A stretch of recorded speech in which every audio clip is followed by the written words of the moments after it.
La delegación estadounidense acaba de reunirse con Vladimir Putin y su equipo en Moscú. Y aunque aún no hay un acuerdo de paz, parece que estamos un paso más cerca de algún tipo de compromiso, según informa la agencia rusa TASS. Para ayudarnos a explicar los acontecimientos están Ray McGovern y Larry Johnson. Ray, Larry, bienvenidos. Gracias, Pascal. Gracias. Quizá podamos empezar con lo que pensáis de esta reunión maratoniana de 5 horas, que al parecer mantuvieron las delegaciones estadounidense y rusa en Moscú. Además, en cuanto a los participantes, ¿cómo interpretáis el hecho de que estuviera dirigida principalmente por el señor Witkoff y Jared Kushner por parte de Estados Unidos? Tal vez empecemos con Ray.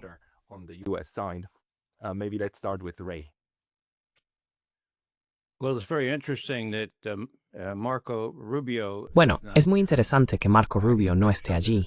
Lo han apartado. Y lo mismo ha ocurrido con los europeos, que se han opuesto firmemente a este tipo de acercamiento, o al menos a que Estados Unidos y Rusia traten directamente este asunto clave de Ucrania. ¿Quién más está allí? Bueno, hablé de Witkoff y del hijo, bueno, no su hijo, por supuesto, sino el yerno, ¿verdad? El yerno de Trump. Entonces, ¿quién es Witkoff?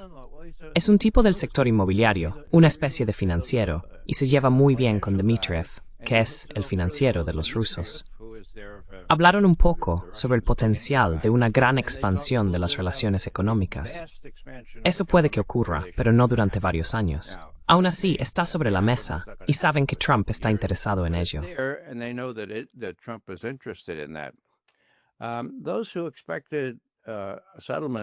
Quienes esperaban un acuerdo o conversaciones realmente sustantivas se han sentido decepcionados, porque como ambas partes acordaron, esto no eran más que puntos de debate iniciales, temas para discutir. Pues bien, lejos de alcanzarse algo concreto, lo único que realmente se acordó fue hablar de estos asuntos en una fecha posterior. Lo más importante es que se abordaron cuestiones territoriales. Eso, la verdad, me sorprendió. Es uno de los detalles. Pero, como el propio Rubio ha dicho, ese es el verdadero escollo.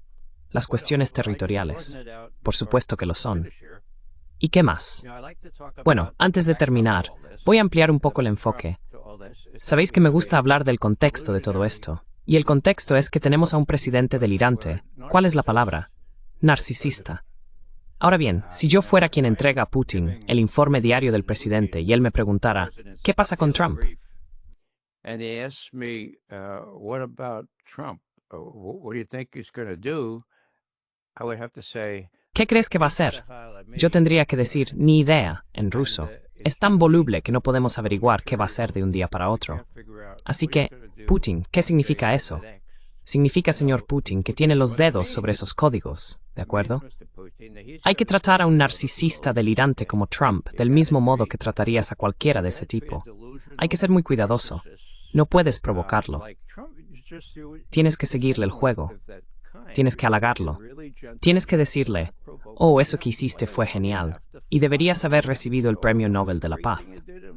Así que le sigues el juego, porque el otro extremo es que se altere. Y Dios sabe que no podemos confiar realmente en nada de lo que vaya a hacer. ¿De acuerdo? Tiene los códigos nucleares.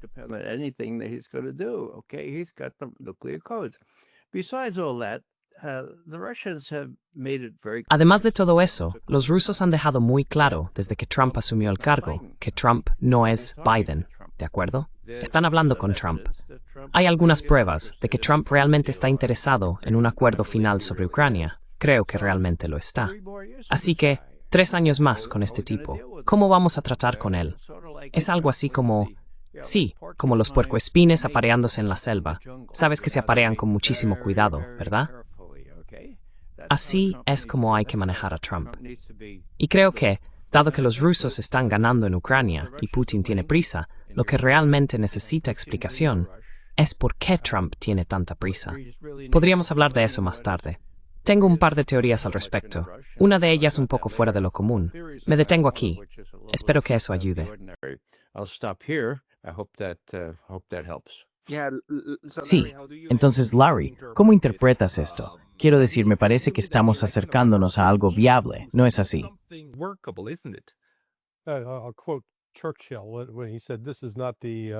Citaré a Churchill cuando dijo, esto no es el principio del fin, es el fin del principio, o algo por el estilo. Creo que estoy de acuerdo con lo que decía Ray. Los rusos no se hacen ilusiones sobre Trump ni sobre su estabilidad. No creo que lo vean como un socio de negociación fiable. El término voluble es más adecuado. Creo que el verdadero propósito de esta reunión fue, como dijeron los rusos, y Ushakov reiteró que habían oído hablar de todas esas propuestas diferentes, pero nunca se les había presentado nada oficialmente. Así que querían que se les presentara de forma oficial. Creo que parte de la razón por la que Kushner también participó fue que Trump confía en Witkoff como amigo, pero también por la familia de Kushner, ¿verdad?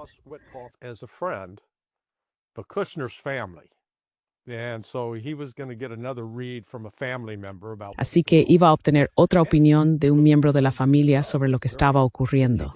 Y Putin, como suele hacer, es muy meticuloso, muy jurídico, y explicará con detalle cuál es la posición rusa y cómo ha evolucionado. Me imagino que incluso pudo haber dado una pequeña lección de historia, ya sabes, le encanta eso de la historia. Así que esto fue, ya sabes, el comienzo de las negociaciones sobre cuestiones como cuántas tropas podría tener Ucrania, si Rusia estaba realmente interesada en volver al G7, pasar al G8. Quiero decir, si escuchaste la rueda de prensa de Putin en el Kremlin la semana pasada, en Kazajistán, cuando le preguntaron por el G7, básicamente dijo, estás bromeando. He basically said, "You gotta be kidding me. No, we're not gonna do that. No, no vamos a hacer eso. ¿Por qué unirse a un club de perdedores? Fue básicamente su mensaje. Pero creo que Ray tiene razón en que en el fondo de la mente de los rusos quieren evitar que esto escale hasta un conflicto nuclear. Así que ahora han retrocedido. Trump hizo un par de cosas antes de esta reunión. Suspendió, según me dijeron, toda la ayuda militar a Ucrania. Realmente la cortó. El material que estaba en curso ya no lo envió. Así que, ya sabes, que ahora están sentando las bases para las negociaciones reales. Porque, como dijo Putin la semana pasada en Bishkek, cuando negocien, Lavrov al frente y Ushakov también estará presente. Y como sabe Ray, los rusos dan mucha importancia al protocolo.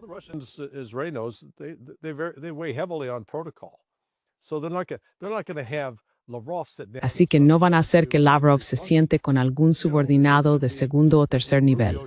Ya sabes, debería estar Rubio allí. Ahora bien, ¿intentará Rubio sabotear el proceso? Porque creo que Ray tiene razón al plantearlo. No estoy seguro de que Trump tenga mucha confianza en él. Pero también está ahí haciendo algo que nadie más ha hecho desde Henry Kissinger, llevar los dos sombreros de secretario de Estado y asesor de seguridad nacional. Así que en este proceso, todos esperan poder llegar a un acuerdo y firmarlo antes de Navidad. No contengas la respiración. Esto podría tardar entre 6 meses y un año.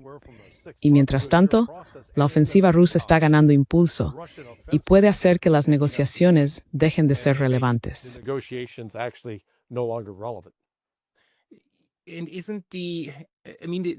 Y no es que, quiero decir, la forma en que esto se está desarrollando me resulta bastante sorprendente, porque normalmente, cuando se llevan a cabo negociaciones diplomáticas, ya sabes, participan embajadores, los ministros de Asuntos Exteriores son fundamentales, ¿verdad? Y se intenta crear un proceso estructurado, primera, segunda, tercera ronda, lo que sea, con grupos de trabajo y distintos niveles, etc. Pero aquí es como un enfoque empresarial, ¿no? Es mi clan empresarial. Y de algún modo los estadounidenses parecen haber convencido a los rusos de sumarse a esto y enviar a sus empresarios, porque gran parte también se hizo a través de un hombre de negocios, ¿cómo se llamaba? Kirill Dmitriev.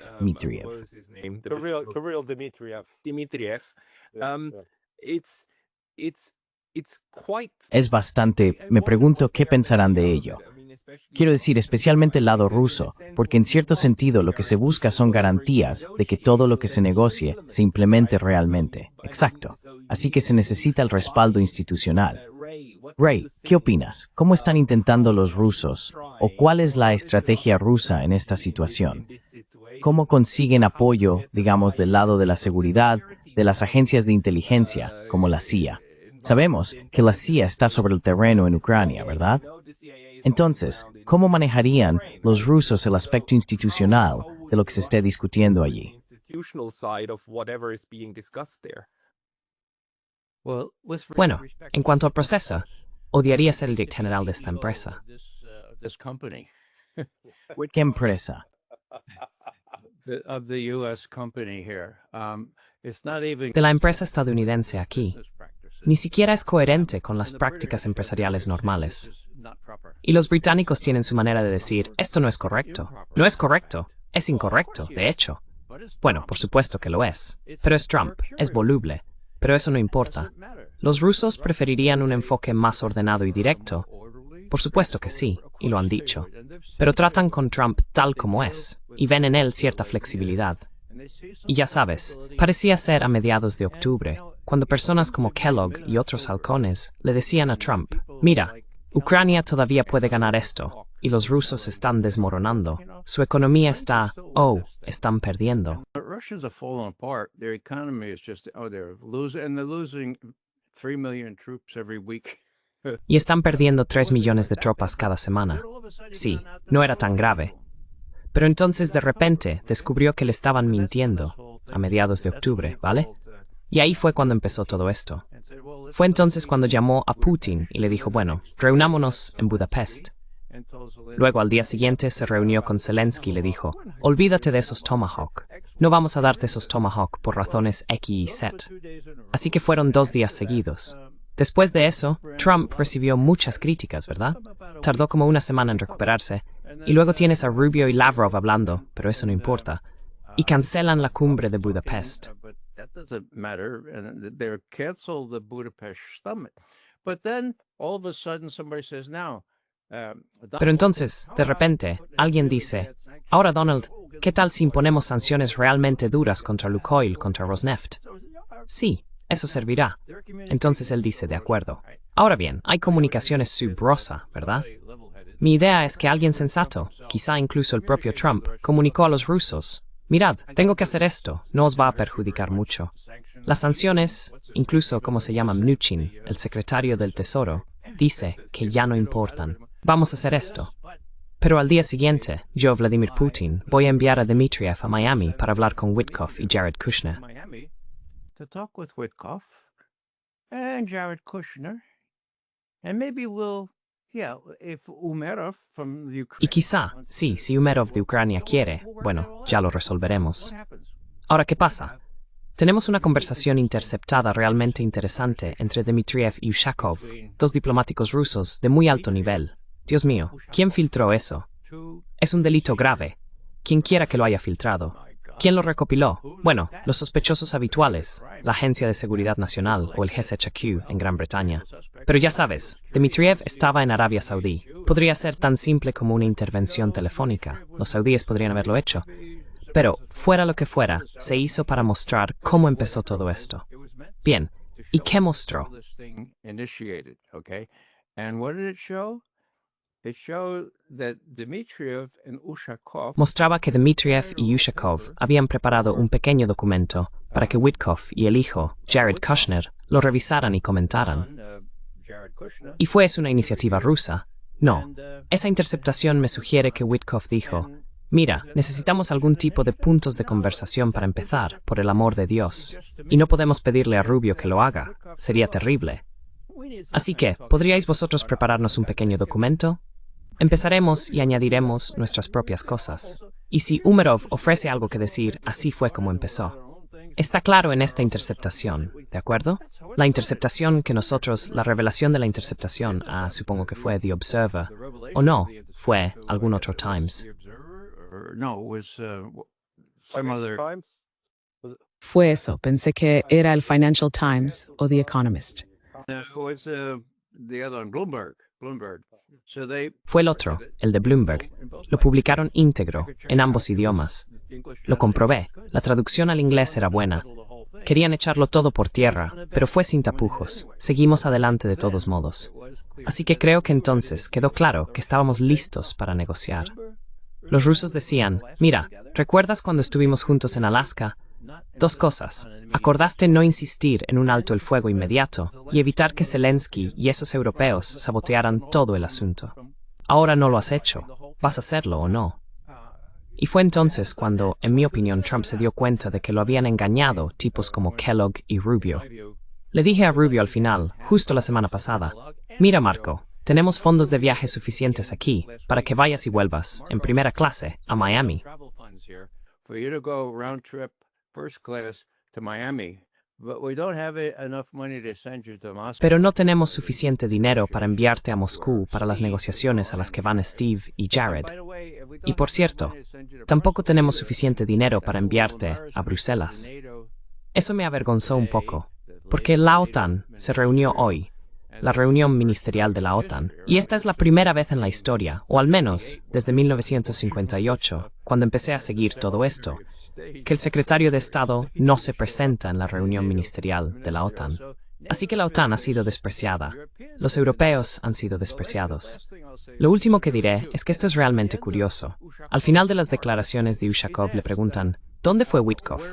Y Ushakov dijo, bueno, según tengo entendido, volvió a la embajada de Estados Unidos. Sí, pero ¿dónde va después? ¿Se va a casa? Bueno, sí, creo que sí. Yeah, I think. But isn't he going to stop in Kiev? ¿Pero va a detenerse en Kiev? Esa fue la pregunta del periodista. Y Ushakov dijo que no, que la delegación estadounidense prometió no detenerse en Kiev, que irían directamente a casa. Luego hubo un poco de charla anoche. Larry y yo lo estábamos comentando. Se detendría en Irlanda, no solo para tomarse una Guinness, sino para reunirse con Zelensky. ¿Qué demonios hace en Irlanda? Está allí. Circulaban rumores de que tenía que reunirse con Zelensky ahora. Nada de eso. Volvió directamente a casa, hasta donde yo sé, para informar a Trump. Será interesante ver qué dice la Casa Blanca. Aún no he visto nada oficial de su parte. Están esperando su momento. Estoy seguro de que tomarán el ejemplo de Trump, y probablemente mañana oigamos en Truth Social lo que opina al respecto. Larry, ¿cómo ves esto? Yeah, no, it's all of this is Sí, no, todo esto es, llamémoslo teatro kabuki, para prepararse para las negociaciones reales. Gran parte de esto es una danza. Hasta que el Ministerio de Asuntos Exteriores se involucre, si vemos que eso ocurre, sabremos que realmente van en serio con las negociaciones. Estarán formando equipos, haciendo todo lo que normalmente cabría esperar ver, pero aún no hemos llegado a ese punto. Y parte de esto, ya sabes, yo lo llamo, bueno, para citar a Yogi Berra. Yogi Berra fue un famoso jugador de béisbol de los New York Yankees, y era quien sabe no de expresarse. famous for his way of expressing things. Like he said, this is déjà vu all over again. Como él dijo, esto es un déjà vu otra vez. Así que parte de lo que estamos viendo aquí es una repetición a una escala mucho mayor de lo que ocurrió en la batalla de Debaltseve en enero de 2015. A los ucranianos les iba tan mal contra las milicias de Donetsk y Lugansk que quedaron rodeados, se enfrentaban a la derrota. Y vaya, Angela Merkel y François Hollande, entonces presidente de Francia, se motivaron mucho. Merkel fue a Moscú y convenció a Putin para que firmara el protocolo de Minsk II. Y salvaron a los ucranianos. Como admitió Merkel en diciembre de 2022, y Hollande la respaldó diciendo, sí, es cierto, tiene razón. Todo aquello fue una estratagema. Yeah, that's right. She's right. That was entirely a ploy. Minsk II was just it was a ploy to get the fight. Minsk II fue solo una estratagema para detener los combates y así poder ayudar a los ucranianos a recuperarse, rearmarse, reacondicionarse, reclutar, renacer. Todo fue una maniobra para poder continuar la guerra. Y creo que eso forma parte de lo que está ocurriendo aquí. Porque desde septiembre, en los últimos 3 meses, de septiembre a noviembre, Rusia ha tomado 86 asentamientos, pueblos y aldeas diferentes de norte a sur. Y ahora Rusia tiene la mano de obra sobre el terreno, las fuerzas terrestres, para capturar y controlar territorio, algo que no tenía hace un año. Y Occidente está en pánico. Están completamente aterrorizados, especialmente en Europa. Porque ¿qué van a hacer?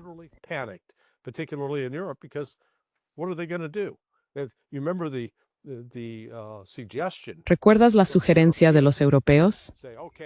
Vale, este plan de paz de 28 puntos para Trump. Creo que uno de los puntos que recuerdo era el número 16, que decía que Ucrania debía tener un ejército de 800,000 soldados. Bueno, hice un pequeño cálculo, todavía sé hacer ese tipo de matemáticas, y descubrí que los ejércitos combinados de Alemania, Francia y el Reino Unido suman menos de 500,000. Y ellos tienen, ya sabes, poblaciones combinadas de probablemente más de 120 millones. Y aquí están pidiendo a Ucrania, con una población actual de 19 millones, que forme un ejército de 800,000 soldados. Están locos. Quiero decir, esto demuestra lo desesperados que están. They're crazy. I mean, this shows how desperate they are. And let's not forget when Germany was Y no olvidemos que cuando Alemania se reunió bajo el marco 2+4, se permitió a los alemanes mantener 370,000 o 380,000 tropas combinadas, ¿verdad? No 800,000. Entonces, ¿qué haría pensar a alguien que los rusos aceptarían 800,000 en su propia frontera? Pero dejando eso aparte, me parece que los rusos tienen una estrategia muy clara. Seguirán avanzando en el campo de batalla, lo han dicho, lenta pero meticulosamente. Y han ganado la guerra de desgaste, ¿no? Así que, a estas alturas, ya no se trata de si el desgaste funciona, se trata simplemente de cuánta erosión queda por producirse y hasta dónde quieren llegar. Al mismo tiempo, quieren detenerse en algún punto, ¿verdad? En algún momento hay que trazar una línea y luego alcanzar algún tipo de acuerdo.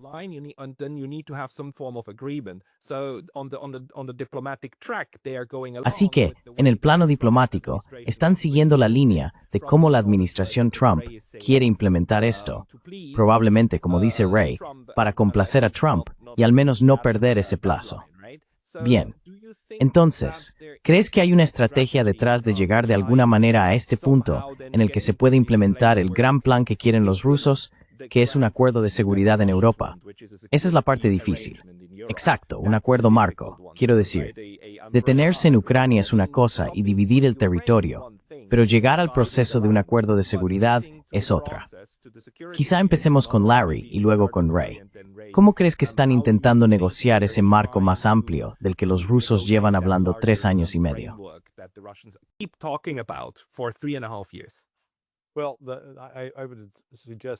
Bueno, yo diría que Europa y Estados Unidos están pasando por un divorcio, o al menos por una separación temporal. Y Ray tenía razón.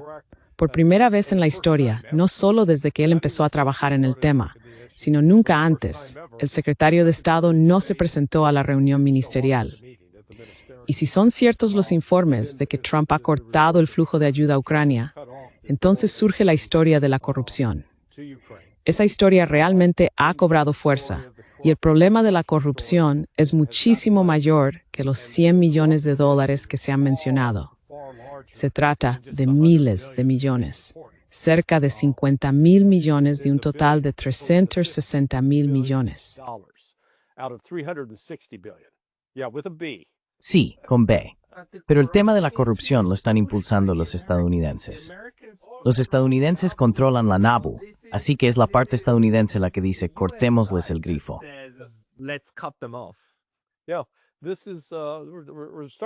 Sí, estamos empezando a darles a los ucranianos un pequeño empujón por el precipicio, diciendo, ven aquí, mira esto. Y luego les das un pequeño empujón y allá van.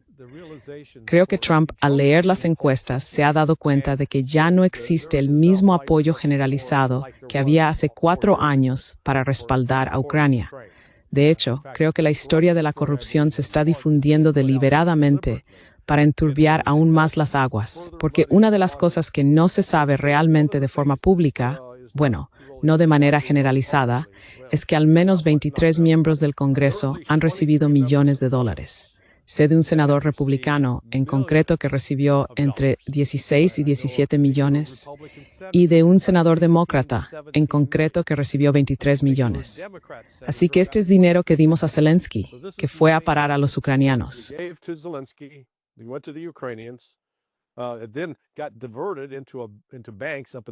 Luego se desvió hacia bancos en los países bálticos. Y vaya, creo que nos sorprenderá descubrir que una ministra de Asuntos Exteriores de la UR, llamada Kaja Kallas, podría haber tenido algunos incentivos financieros reales para ser una defensora tan ferviente de Ucrania. Pero este dinero se estaba utilizando para engrasar a una variedad de políticos, tanto del lado estadounidense como del europeo. Así que todo esto está llegando a un punto crítico ahora mismo, y Rusia ha cambiado su posición.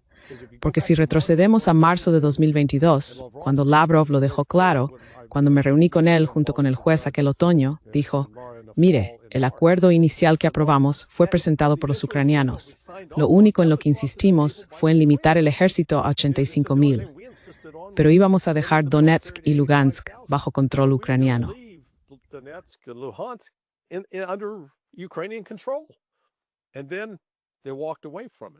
Y luego se apartaron de ello. Así que la siguiente fase fue la que Vladimir Putin expuso ante el Ministerio de Asuntos Exteriores el 14 de junio de 2024. Dijo: de acuerdo, nos quedamos con las 5 provincias, antiguas provincias. Ahora forman parte de la Federación Rusa. La OTAN tiene que irse por completo. Tendréis que reducir vuestro ejército y tendréis que celebrar elecciones. Porque como Putin ha reiterado muchas veces esta semana, Zelensky y su grupo son una banda criminal. No tienen legitimidad para negociar. Y lo mismo se aplica a Zelensky, a menos que haya elecciones auténticas y legítimas. Rusia no tiene a nadie con quien negociar en el lado ucraniano. Así que ahí es donde entra en juego la opción militar.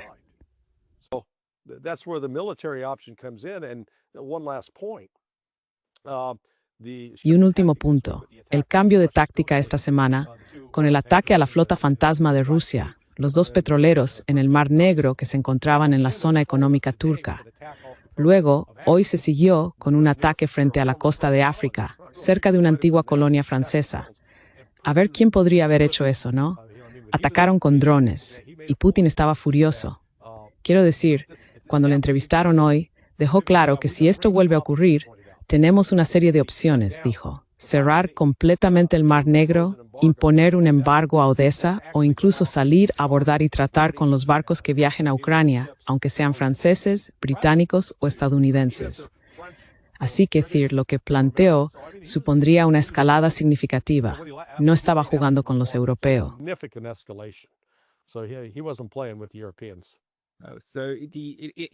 Así que, en cierto sentido, todo este teatro kabuki, como tú lo llamas, continúa, pero también sobre el terreno. Quiero decir, atacar este petrolero no va a cambiar la guerra, en absoluto. Ray, ¿crees que esto influye en lo que está ocurriendo en el ámbito diplomático?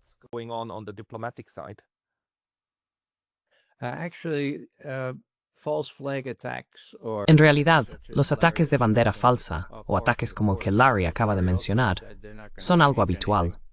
Como también dijo Larry, no van a cambiar nada. Es una muestra de lo delirante que sigue siendo la gente en Kiev. Creen que aún pueden contar con el apoyo de unos europeos que no tienen armas, no tienen dinero y no tienen ningún verdadero empuje para respaldar su apoyo. Para mí, la cuestión es cuánto tardarán los europeos en darse cuenta de que el juego se ha acabado. Han sido apartados, igual que Rubio y Kellogg, e igual que Zelensky. Así que hay muchas cosas que han surgido en la conversación aquí. Una es que Ushakov, quien da los informes de todas estas cosas, y lo ha hecho durante los últimos 5 años, dijo ayer, después de la reunión, que esto ahora se está transfiriendo al Ministerio de Asuntos Exteriores.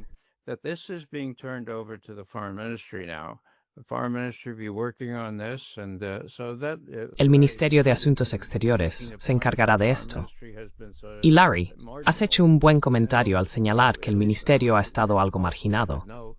Pero ahora, al menos según Ushakov, debemos saber que el ministerio está trabajando como castores para intentar avanzar e incluso quizá organizar una cumbre si se pueden preparar las condiciones.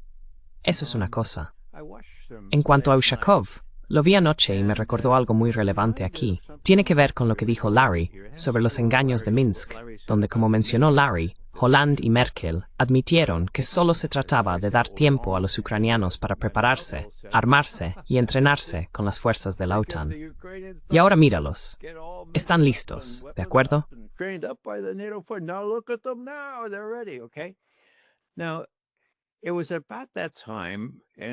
Pues bien, fue por esa época, en 2021, en realidad, un par de meses antes de la invasión de Ucrania, cuando Ushakov era la persona encargada del informe principal de una conversación telefónica muy importante entre Putin y, bueno, no Bush, sino el presidente Biden. ¿Qué ocurre entonces? El 30 de diciembre, el Kremlin llama a la Casa Blanca y dice: «Señor presidente, Putin quisiera hablar con el presidente Biden de inmediato». Y la Casa Blanca responde: «Un momento, nuestras delegaciones se van a reunir en Ginebra en menos de 2 semanas, y ya hablamos hace 2 semanas. No, por favor, de inmediato. Quiere hablar con él». Ahora bien, Biden, en su mérito, dice: «Atenderé la llamada», pero está solo en su casa en Delaware. Así que atiende la llamada, y Ushakov, este es el punto, redacta el informe y cuenta lo que ocurrió. And he tells what happened. He says, the President of the United States said, Dice que el presidente de los Estados Unidos declaró que Washington no tiene intención de colocar misiles ofensivos de ataque en Ucrania. Vaya, ¿era eso importante? Puedes apostar que sí, porque solo 9 días antes, Putin había dicho a su ejército en una sesión abierta: «Mira, si consiguen misiles hipersónicos y los colocan en Ucrania», y lo harán, dice Putin, «solo tendré 5 minutos, 2, 3, 4, 5 minutos, para decidir si destruyo el resto del mundo». No lo dijo exactamente así, pero ese era el sentido. Así que el ejército, creo, se unió contra Putin y le dijo: «Mira, tienes que llamar, mejor llama a Biden ahora. Cuando empecemos estas negociaciones, al menos podremos comenzar con buen pie. No necesitan misiles ofensivos de ataque en Ucrania. Ya los tienen en Polonia, o pueden tenerlos, y en Rumanía». They got them in Poland already, or can, and in Romania. So, the president said that's. Entonces el presidente dijo: «Eso me parece una buena idea, Ushakov». El presidente añadió: «No tenemos intención de instalar misiles de ataque ofensivo». Ushakov estaba eufórico al día siguiente, la víspera de Año Nuevo de 2021. «Dios mío, por fin nos están escuchando. Por fin están reconociendo nuestros intereses fundamentales. Esto satisface la mayoría de las disposiciones de ese borrador de tratado que les entregamos». ¿Qué ocurre? Pues bien, cuando las delegaciones de Estados Unidos y Rusia se reúnen en Ginebra el 12 de enero, Ryabkov, que es el viceministro de Asuntos Exteriores, se encuentra con Wendy Sherman, nuestra representante, y dice: «Ahora, entremos en los detalles. Fue estupendo lo que prometió Biden. Vamos a concretarlo aquí». That was terrific what Biden promised. Let's flesh it out here. I said, what did we talk about? Oh, ¿De qué hablamos? Ah, ya sabes, la promesa de no instalar misiles ofensivos de ataque. ¿No sabes nada de eso? No, es la primera vez que oigo hablar de ello, dice Wendy Sherman. El 21 de enero, unas 2 semanas después, Lavrov por fin aborda a Tony Blinken y le dice: «Tony, ¿qué está pasando aquí, por el amor de Dios? El presidente dice que hiciste esta promesa. Estamos todos eufóricos». Y Blinken responde: «Olvídalo. Olvídalo. Estaba solo en casa. Yo no estaba. Sullivan no estaba. Olvídalo. Tenemos derecho a instalar misiles ofensivos de ataque en Ucrania, y lo haremos si ellos nos lo piden. Ahora bien, quizá podamos hablar de cómo limitar algunos de ellos». Así que de acuerdo. Eso fue el 21 de enero. Okay, that was the 21st of January. On the 12th of February was the last call between Biden and El 12 de febrero tuvo lugar la última llamada entre Biden y Putin, y el informe, nuevamente a cargo de Ushakov, señalaba que el presidente de Estados Unidos se negó a hablar sobre su compromiso anterior de no colocar misiles de ataque ofensivo en Ucrania. ¿Por qué digo todo esto? Pues bien, Ushakov ha tenido esta experiencia muy dolorosa. Conoce a Estados Unidos tan bien como cualquiera, incluido Lavrov, porque Ushakov fue embajador en Washington desde 1998 hasta 2008, lo que creo que son unos 10 años, ¿de acuerdo? Desde 2012 ha sido el principal asesor de Putin en asuntos europeos, y especialmente en lo relativo a Ucrania. Así que lo que quiero decir es que existe un freno natural a lo que Putin podría haberse tentado a hacer, porque Ushakov le dirá: «Mira, confía, pero verifica». ¿De acuerdo?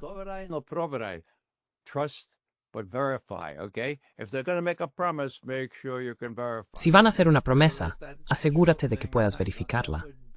Así que está ese aspecto natural, y pensé que sería relevante al hablar de que Ushakov fue muy cuidadoso con su comunicado de ayer, y al mismo tiempo bromista, diciendo: «Bueno, ya sabes, nos prometieron que se irían directamente a casa». Bueno, veamos qué hacen.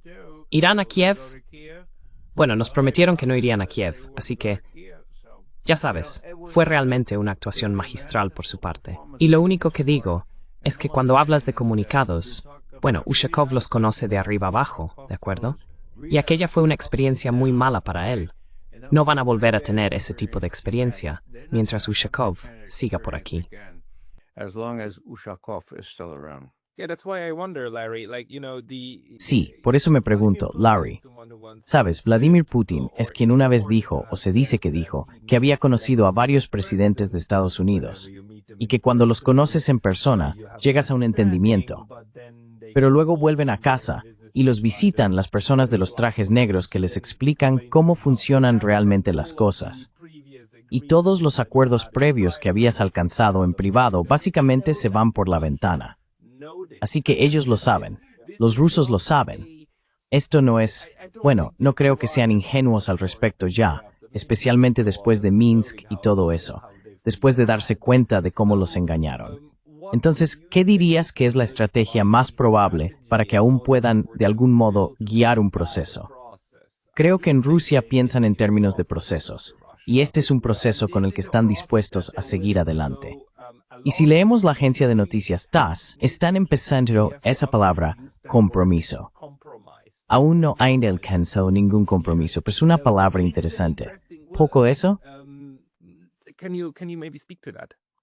Yeah, I think what the United States might be Sí, looking creo for que lo is que Estados Unidos podría estar buscando con la administración Trump es, ya sabes, el tipo de acuerdo en el que, bueno, Rusia tiene estos 5 territorios. Seguramente pueden conformarse con 3, simplemente renunciar a esos 2.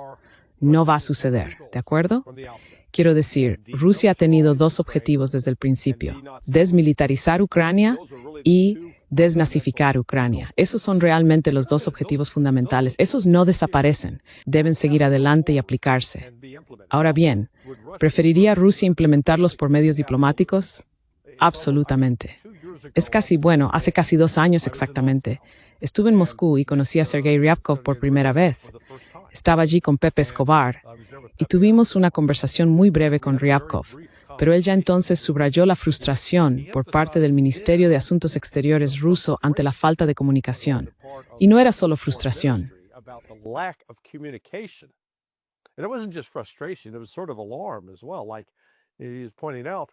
También fue una especie de advertencia. Como él señalaba, durante la Guerra Fría nos comunicábamos. Cuando la Unión Soviética proporcionaba armas y personal para luchar contra los estadounidenses en Vietnam, nos comunicábamos. De hecho, estábamos negociando acuerdos de control de armas. Y él dijo que ahora no tenemos comunicación. Eso ha cambiado, ¿verdad? Así que los rusos quieren mantener abiertas las líneas de comunicación y evitan dar cualquier paso que pueda resultar deliberadamente insultante. Pero al mismo tiempo, por eso Putin explica tanto a Ryabkov como a Kushner. Esto es lo que significan la desmilitarización y la desnazificación, con la esperanza de que eso se transmita a Donald Trump. Y ya sabes, con suerte, eso puede disuadir a Trump de la idea de que se trata de una negociación fácil y rápida que va a resolverse en un día o antes de que acabe el año.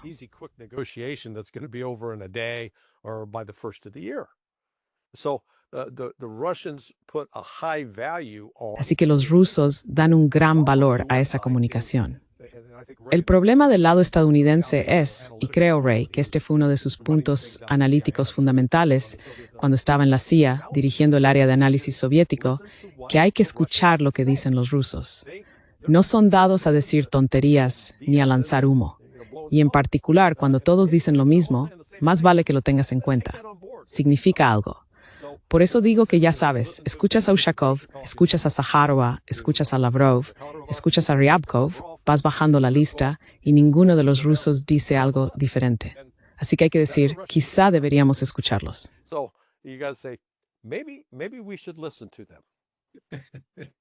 The kings of not listening and queens. Los reyes de no escuchar y las reinas de no escuchar son realmente los europeos.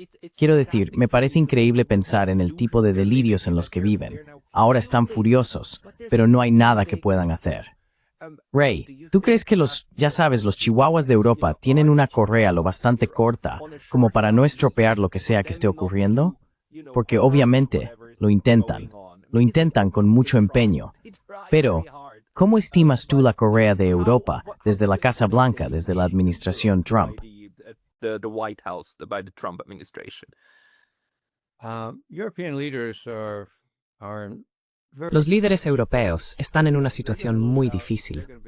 Van a salir perdiendo. Serán destituidos de sus cargos en el próximo año o año y medio. Así que tienen un interés personal en mantener esto en marcha. ¿Cómo se supone que deben decirle a su electorado, oh, lo sentimos, les dimos $60,000 millones a estos tipos y los metieron en sus propios bancos y además estamos perdiendo? No pueden hacer eso ahora mismo. Creo que la realidad tendrá que imponerse sobre ellos. Pero por el momento, los europeos no solo son un obstáculo, sino que además Trump, e incluso Witkoff y los demás, y los rusos, ya los han apartado. Zelensky seguirá ahí mientras les resulte útil. Zelensky, he's going to be around for as long as he's useful. Now we have Zaluzhny. Ahora tenemos a Zaluzhny. Ya no está delirando pensando que podría volver a entrar. Y prácticamente lo dijo en un artículo en el Daily Telegraph. Creo que fue hace solo 2 días. Así que todas estas cosas deben resolverse. Y va a llevar tiempo. Pero el tiempo está del lado de Rusia. Trump, ya sabes, nosotros los analistas tenemos que leerlo todo. Tenemos que leer incluso memorias y cosas así. Y es horrible.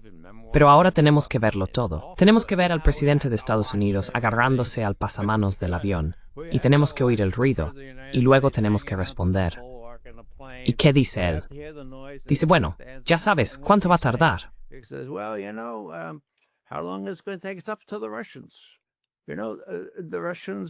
Depende de los rusos. Ya sabes, los rusos lo están haciendo bastante bien, fíjate. Y es algo serio. Si no muestran cierta flexibilidad hacia los ucranianos, los rusos van a tomar ese territorio de todos modos.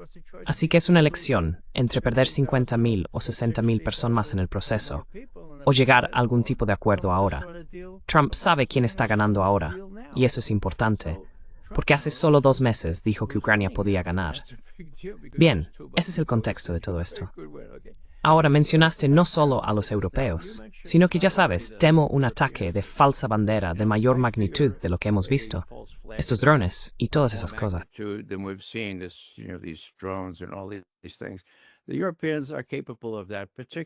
Los europeos son capaces de eso, especialmente los británicos. Así que eso sería lo principal que podría echar por tierra todo esto. Pero además, mencionaste al Estado profundo, y me alegra que sacaras a colación esa pequeña historia sobre el propio Putin diciendo, ya sabes, que el presidente recibe la visita de los hombres con gabardinas y esos pequeños maletines, ¿verdad? El Estado profundo. Ahora bien, ¿quién reveló aquella conversación interceptada entre Dmitriev y Ushakov? Tuvo que ser una agencia estatal. Mis amigos de la NNSA me aseguraron que tenía que ser algún tipo de organismo gubernamental. Ahora, si fueron los saudíes, bueno, podrían haberlo hecho con un simple toque de pulgar.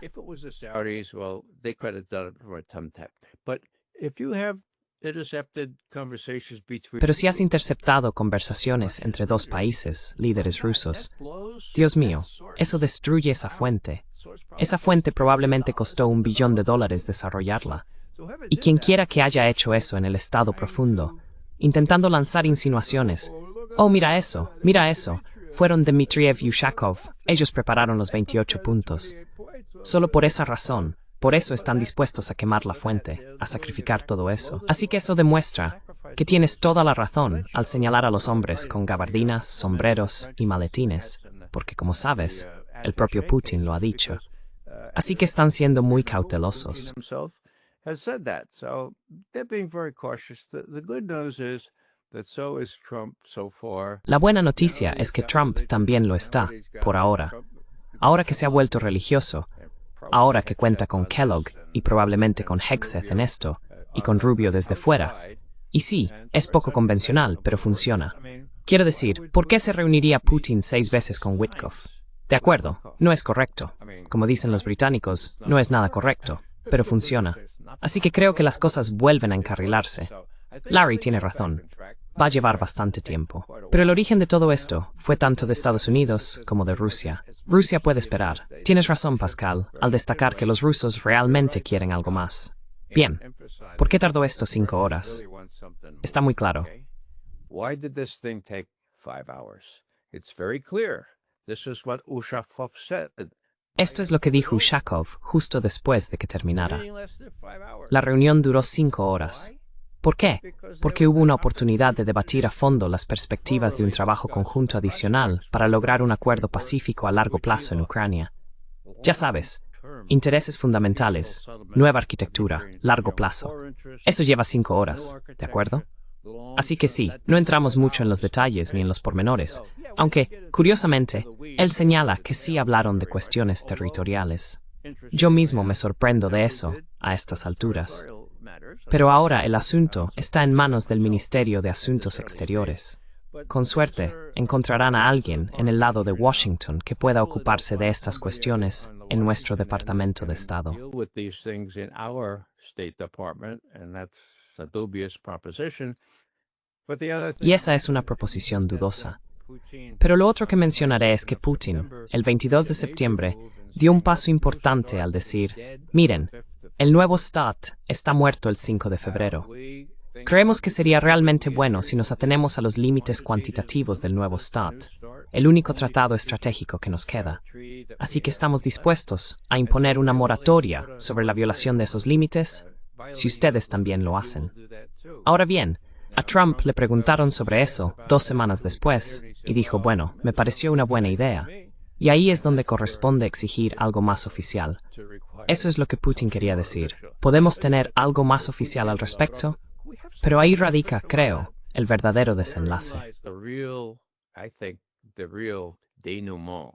Because if Trump says no, Porque si Trump dice que no, entonces, el 6 de febrero, al día siguiente, por ley, nuestros bombarderos serán equipados. Todos los B-52, o al menos los más avanzados, estarán dotados de dispositivos nucleares, porque eso es lo que exige una ley del Congreso. Y nos adentraremos en el lejano oeste, enfrentándonos a un régimen de control de armas sin restricciones. Así que los rusos están esperando eso, y me atrevería a decir que esta será la prueba de fuego por excelencia. Si Trump dice que no, entonces está aliado con el complejo militar industrial y el Estado profundo. Si dice que sí, bueno, quizá tenga suficientes agallas, no solo para decir que sí a eso, sino también para impulsar el tipo de acuerdo que a Putin realmente le gustaría tener, en lugar de apoderarse de la mayor parte del resto de Ucrania, o incluso conformarse con la mitad. most of the rest of Ukraine, or even have to settle for half of it. He wants a bigger deal. He thinks that Quiere un acuerdo más grande. Cree que Trump lo entiende ahora. Desde luego, Witkoff sí. Witkoff es bastante más inteligente que Rubio, lo cual es una crítica velada, creo.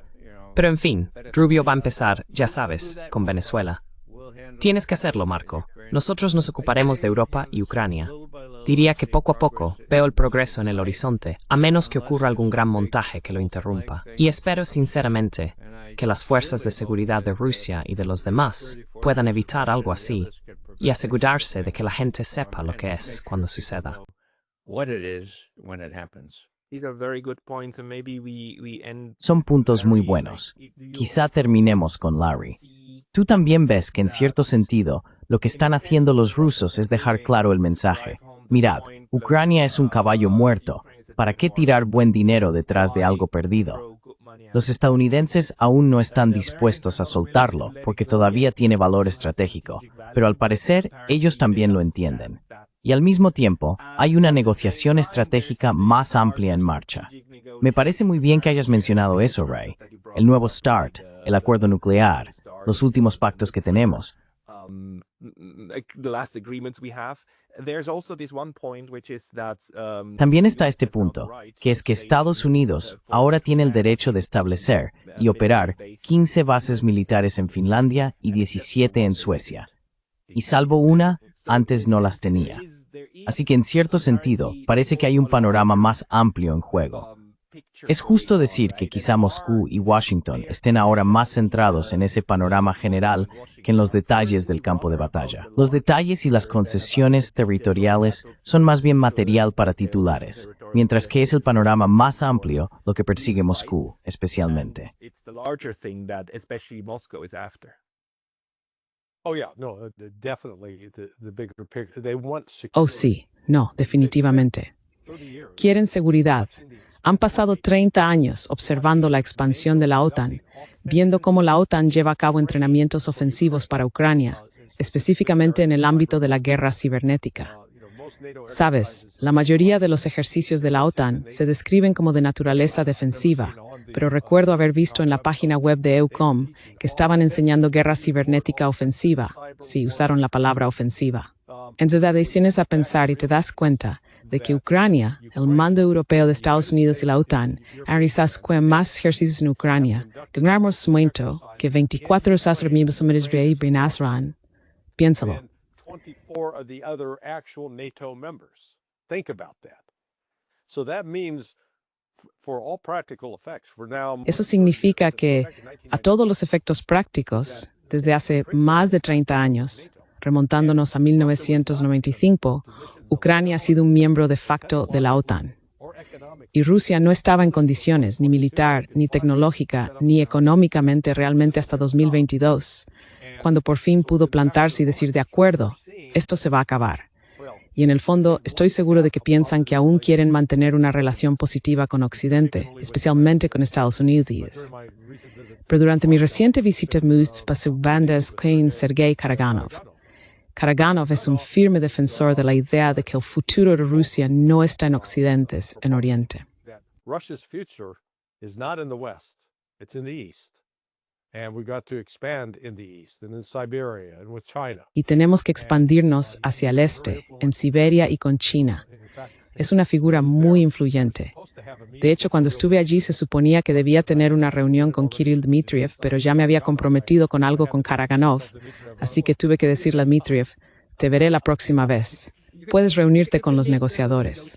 Sí, pero sí creo que Ray tiene toda la razón. Rusia quiere, bueno, están mirando el panorama general, pero también reconocen que Europa es una fuerza malévola.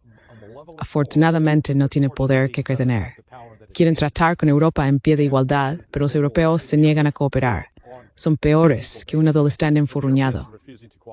The worse than a pouting teenager. Ray, do you have anything to add? Yeah, just a little footnote here. Ray, ¿tienes algo que añadir? Solo una pequeña nota al pie aquí. Creo que fue una especie de justicia poética. Lavrov, si hubiera participado en esas conversaciones, habría tenido una silla vacía frente a él, ya sabes, porque no se le permitió asistir. Ahora bien, Lavrov se fue a jugar al golf, o se quedó en casa escuchando música. No.